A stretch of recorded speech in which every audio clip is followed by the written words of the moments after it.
Good evening, everyone. This is a mock defense of my proposed dissertation topic, biblical rhetoric, radical reform, and the democratic transformation of America from 1830 to 1860. This dissertation seeks to answer a couple of relevant historical questions. Number one, how did competing interpretations of Scripture, what we might call rival Bible hermeneutics, shape American political discourse in the antebellum period as America developed as a nation in the antebellum period, and how this culminated in the American Civil War? Secondly, how did political leaders, reformers, and theologians deploy biblical rhetoric in presidential speeches, congressional debates,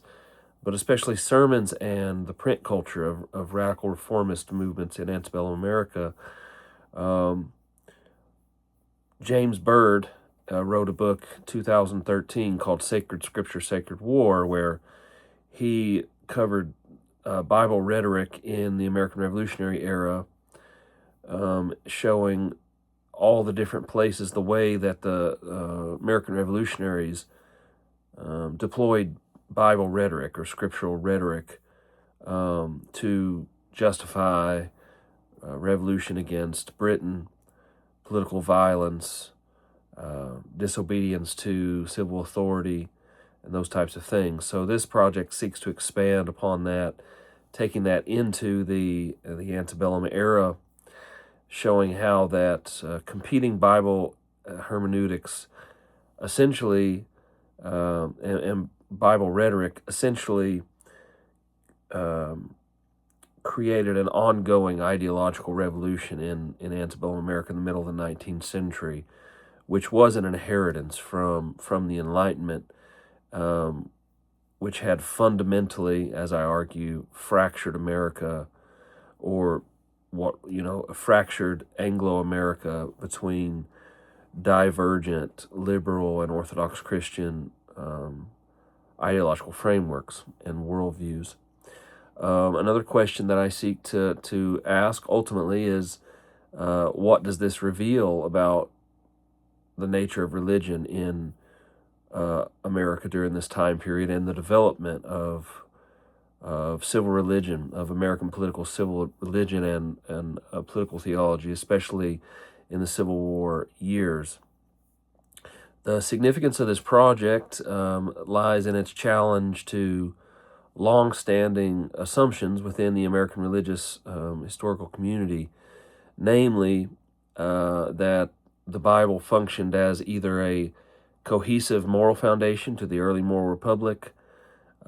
or that it was Thomas Kidd and Nathan Hatch famously defend this thesis that the Bible was a cohesive moral framework in the early republic, fractured but nevertheless very important. Mark Knoll, in his recent work, In the Beginning Was the Word, calls Thomas Kidd's work a God of Liberty, a generally celebratory account of the revolution. So even though Knoll agrees that these things were carried on, he sees it a little bit more. He sees it a little bit more problematically. What I do, or what I'm attempting to do in this dissertation, is show that the antebellum period was marked not by consensus, and not just simply by evangelical fragmentation, as Knoll so thoroughly covers, but that even though Scripture remained central to public discourse, its meaning became increasingly contested, and the fragmentation that existed in America in the years leading up to the Civil War reflects a deeper intellectual theological tension, which was inherited from the Revolutionary era. Jonathan Sheehan, in his book The Enlightenment Bible, talks about the separation of Scripture from Orthodox theology or traditional theology, the relocation is one of the things that I want to bring about in this dissertation as a contribution to the field, is this idea of this relocation of authority from traditional authority to revolutionary authority. And I contend that the theological revolution, which took place from the Enlightenment in the revolutionary era, continued into antebellum America, culminating in the Civil War. New modes of interpretation came about in Anglo-America because of the Enlightenment. Authority became grounded in reason, moral philosophy, individual judgment. And even though this development existed alongside older, more traditional Protestant authorities, they still were essentially completely incompatible. And for me, this ideological divide, which was an inheritance from the revolution, from the revolutionary ethos, from the revolutionary mindset garnered from the Enlightenment, was such a stark break with traditional Anglo-Protestantism that these diverging ideological streams, which eventually became roughly represented in North and South, were mutually exclusive. They were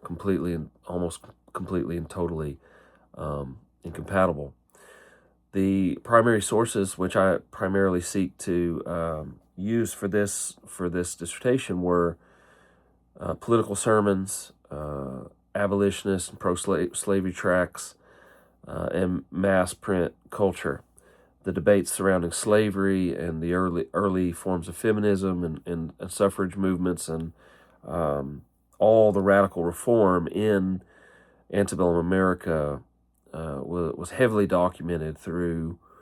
mass print culture, and especially sermons and sermon material. So that's primarily that's the primary source material which I'm using for this. And on the methodological side, I'm trying to look at rhetorical analysis, intellectual history, comparative hermeneutics,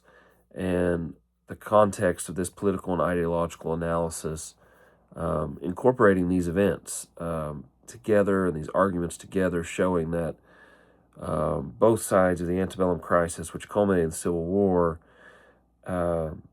had ideological precursors which were rooted in Enlightenment thinking. As I mentioned earlier, the dissertation seeks to extend upon the interpretations of Knoll and Kidd and Hatch and others, but primarily it seeks to further the narrative of secularization and the cause of secularization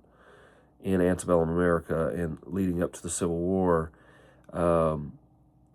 as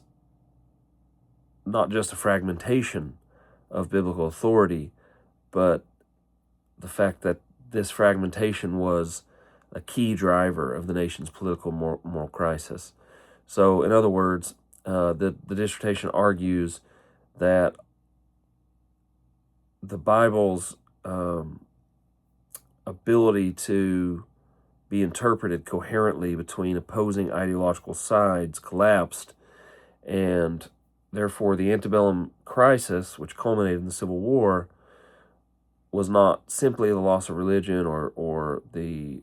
just simply secularization, but was a multiplication of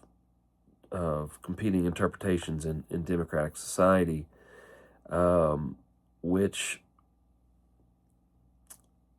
where revolutionary